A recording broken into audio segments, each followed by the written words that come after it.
আসসালামু আলাইকুম। Hello viewer, সবাই কেমন আছেন? আজকে সমোসা পিঠা তৈরি করব, তাই আমাদের ঘরের থেকে একটা মুরগি ধরে নিলাম। তো মুরগির মাংসটাকে কেটে কুটে সুন্দর করে রান্না করে আমি একদম বুনা বুনা করে ভেজে নিয়েছি পিঠা তৈরি করার জন্য। এখন আমি পিঠার কাইটা তৈরি করে নিচ্ছি। গরম পানিতে আমি আটা দিয়ে আমি সুন্দর করে এই কাইটা তৈরি করে নিচ্ছি। আপনার ইচ্ছে করলে চালের গুঁড়ো এই পিঠা তৈরি করার জন্য ব্যবহার করতে পারেন। তো এখানে এই যে মাংসের বোনাটা আমি রেডি করে এখানে ঠান্ডা করে নিয়েছি।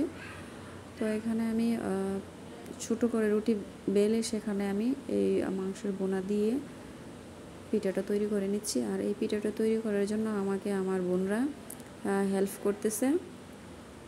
তো এখন আমি সুন্দর করে পিঠাটা নকশা করে করে ভেঙে আমি এটাকে মুড়িয়ে নিচ্ছি। এই যে দেখেন, আপনাদেরকে দেখাচ্ছি। তো এই পিঠাটা কিন্তু আপনারা যে কোনো হাঁস, মোরগ কিংবা গরু, মহিষ যে কোনো কিছুর মাংস দিয়ে আপনারা এই পিঠাটা তৈরি করতে পারেন। তো বেশিরভাগই আমরা এই পিঠাটা কিন্তু ঈদের সময় তৈরি করি। কোরবানির ঈদের পরে যখন মাংস ঘরের মধ্যে খাওয়ার পরে অবশিষ্ট থাকে, সেই জর্জরা মাংসগুলো দিয়ে আমরা এই পিঠাটা তৈরি করি।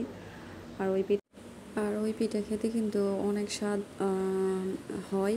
তবে এই পিঠাটাও কিন্তু স্বাদই। আমার আজকে দেশি মুরগের মাংস দিয়ে এই পিঠাটা তৈরি করতেছি। তো আমার পিঠা বানানোর জন্য অনেকে আমাকে সাহায্য করতেছে। তো পিঠা বানানো হয়ে গেছে। এখন আমি আগে থেকে একটা কড়াইয়ের মধ্যে তেল গরম করে সেখানে আমি একটা একটা করে পিঠা সুন্দর করে ভাজ ভাজ করে রেখে দিচ্ছি। তবে সাবধানতার সঙ্গে রাখতে হবে যাতে হাতের মধ্যে গরম তেলের ছাঁকা না লাগে। আস্তে আস্তে আমি অল্প জালে আমি পিঠাগুলো সুন্দর করে ভেজে নিব। আমার পিঠাগুলো এক এক করে আমি এখন ভাজা হয়েছে, অনেক এক করে তুলে নিচ্ছি। তো আপনাদের কাছে যদি আমার ভিডিও ভালো লাগে, আমার এমএসটি রোবনা টিভি ইউটিউব চ্যানেলটাকে সাবস্ক্রাইব করে আমার পাশে থাকবেন আর আমার জন্য দোয়া করবেন, আমি যাতে সুন্দর সুন্দর ভিডিও আপনাদের মাঝে নিয়ে আসতে পারি। অবশেষে আমার পিঠা তৈরি হয়ে গেছে। এখন আমি এই পিঠাগুলা ভাজা শেষ। এখন আমি এগুলা খেয়ে দেখাচ্ছি ভিতরে কীরকম হয়েছে।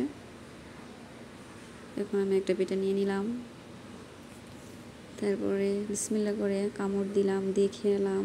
ওয়াও, অনেক স্বাদ হয়েছে। তো সবাই ভালো থাকবেন। আল্লাহ।